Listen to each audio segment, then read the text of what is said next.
तो इसका हमने अमल जो किया है, ये आग पर 5 घंटे का अमल मुकम्मल किया है। तो 5 घंटे में ये जौहर निकले हैं।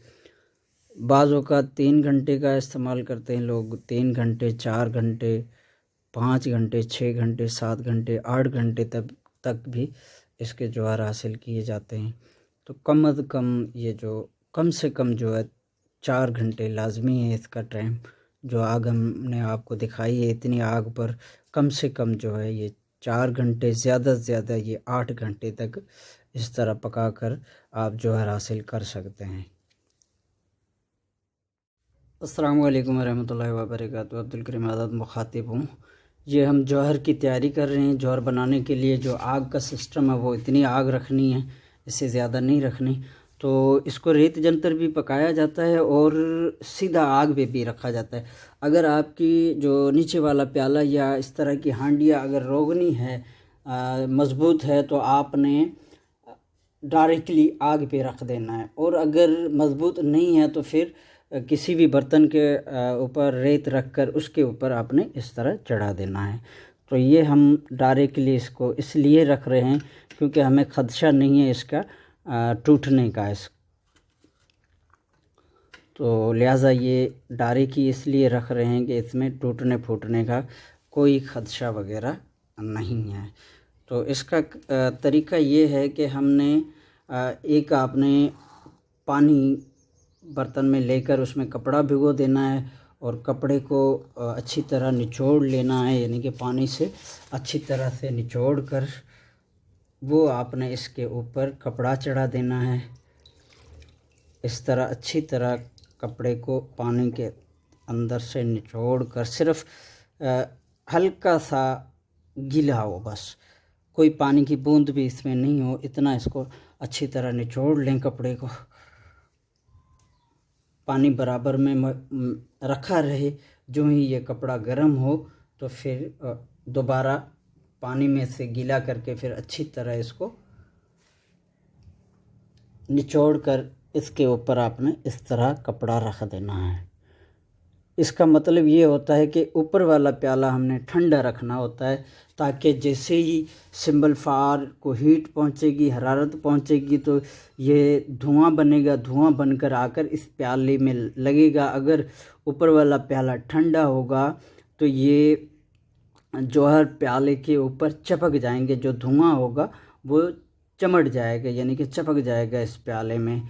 तो इस तरह इसलिए हम इसको ऊपर गीला कपड़ा रखते हैं ताकि ऊपर वाला प्याला जो है ये तकरीबन ठंडा रहे। तो इस तरह जो नीचे से धुआं होगा, सिंबल फार का धुआं उठेगा, वो आकर ऊपर वाले प्याले में जमा होता रहेगा। तो ऊपर अगर ठंडा कपड़ा रखा होगा तो जमा होगा। अगर ऊपर वाला ही प्याला गर्म हो जाएगा तो क्या होगा कि जौहर जो ऊपर धुआं होकर पहुंचेगा ऊपर वाले प्याले में, वो दोबारा नीचे गिर जाएगा। तो इस तरह वो फिर हमें मतलूबा मिकदार में जौहर नहीं मिल पाएंगे, इसलिए ऊपर गीला कपड़ा रखा जाता है। तो जैसे ये गर्म होने लगे या कपड़ा खुश्क होने लगे, इसको बार बार चेक किया जाता है हर 10-15 मिनट बाद।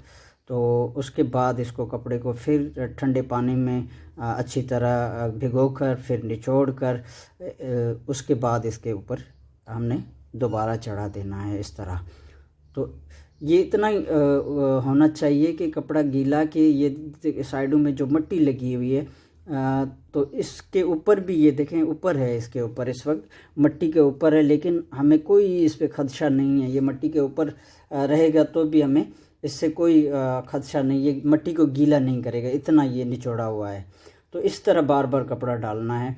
और एक और बात वो जो वजाहत तलब है, बहुत ज़रूरी है, अहम है, वो ये कि किसी भी कमरे में आप ये जौहर बना रहे हों या इस तरह सिंबल फार, धार छिकना या इस तरह के जो भी सेमियात में यानी कि जहरीले अज्जा के आप जौहर बना रहे हों, तो कम से कम आपका कमरा ऐसा होना चाहिए जो कि खुली आब हवा हो उसके अंदर, यानी कि खुला कमरा हो जिसके अंदर कोई बच्चे वगैरह ना आते हो। खुदा न खास्ता अगर कहीं से ये जैसे हमने ये लीकेज जिसकी बंद किए हुए, प्यालों के लब बंद किए हुए, खुदा न खास्ता ये होता नहीं है, लेकिन बाज़ दफ़ा क्या होता है कि अगर खुदा न खास्ता यहाँ से कहीं से भी अगर लीकेज हो जाती है तो फिर जिसको पता नहीं होगा तो यहाँ से धुआं निकलता रहेगा, बाहर आता रहेगा। अगर बंद कमरा होगा तो सारे कमरे में वो धुआं फैल जाएगा सिंबल फायर का। तो इससे क्या होगा कि जान को ख़तरा लाक हो सकता है। लिहाजा एहतियात बहुत ज़रूरी है। इन कामों में एहतियात कीजिएगा। ये काम ज़रा मुश्किल भी होते हैं, आसान भी है। देखने में तो आसान है, जब बंदा करता है ये काम, सर अंजाम देता है, उस वक्त उसे पता चलता है कि मुश्किल भी है और आसानी भी है, दोनों चीज़ें हैं। तो एक मर्तबा के बाद जब बंदा ट्रेन हो जाता है तो उसे फिर दुश्वारी नहीं होती। पहले मरले में शायद कुछ दुश्वारी हो। तो इस तरह ये कहीं से भी लीकेज वगैरह ना हो, ये ख़ास ख्याल रहे। कमरा ऐसा होना चाहिए जहाँ पे आप बना रहे हो उसमें कम अज़ कम खुला होना चाहिए, जहाँ बच्चे वगैरह ना आते हो, या कहीं ऐसा ना हो कि ऐसा कमरा हो जिसमें आप बैठ के फैमिलीज़ आपकी बैठी हुई हो साथ और आप ये अमल कर रहे हो, तो कहीं लीकेज हो गई तो फिर वो ज़ाहिर है सांस ले रहे होते हैं हम, तो इसका धुआं भी हमारी सांस में शामिल हो जाएगा। लिहाजा वो नुकसान का सबब बन सकता है। तो लिहाजा जहाँ कहीं भी इसका अमल कर रहे हों वो एक पर्सनल कमरा होना चाहिए आपका, पर्सनल जगह होनी चाहिए, जैसे किचन हो गया। जब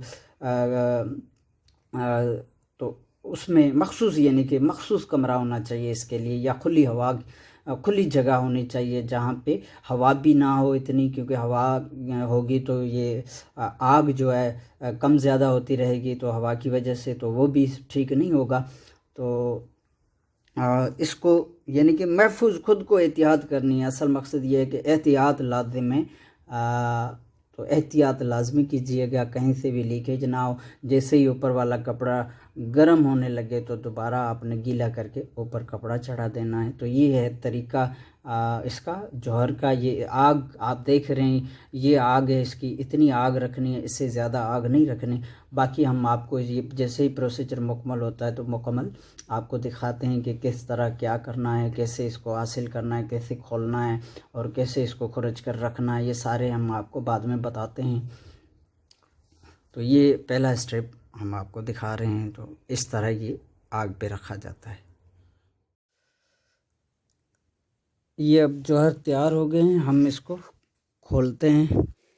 यहाँ पे थोड़ा एहतियात के साथ खोला जाता है ताकि ये हिले जुले ना। बाज़ दफ़ा क्या होता है कि यहाँ से खोलने से जो जौहर होते हैं उसके गिरने का खदशा ज़्यादा होता है, यानी कि गिर भी सकता है ये नीचे।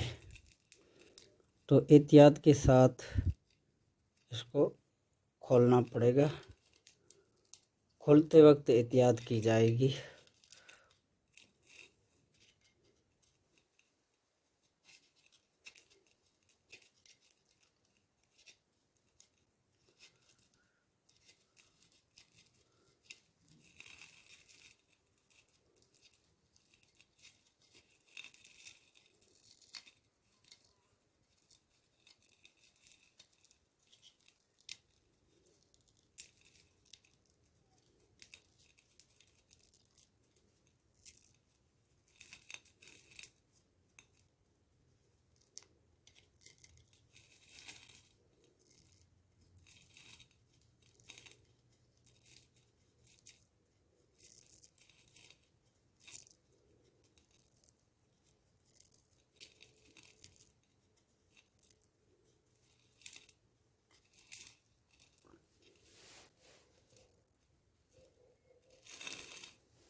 असल यहाँ पे होता है सारी एहतियात जो है ना, ये मेहनत को ज़ाय भी कर सकती है। अगर इधर उधर हुआ तो ज़ाय भी हो सकती है,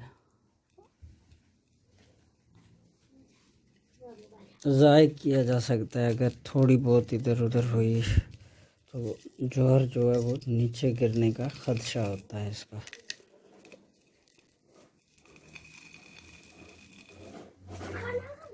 तो इस तरह जो है आराम आराम से इसको एहतियात के साथ इसको खोला जाएगा।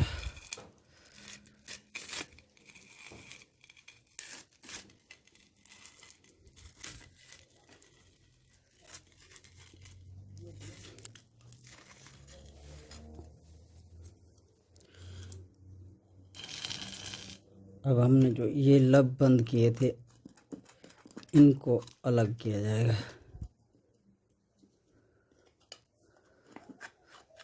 आराम आराम से अलग करना होगा।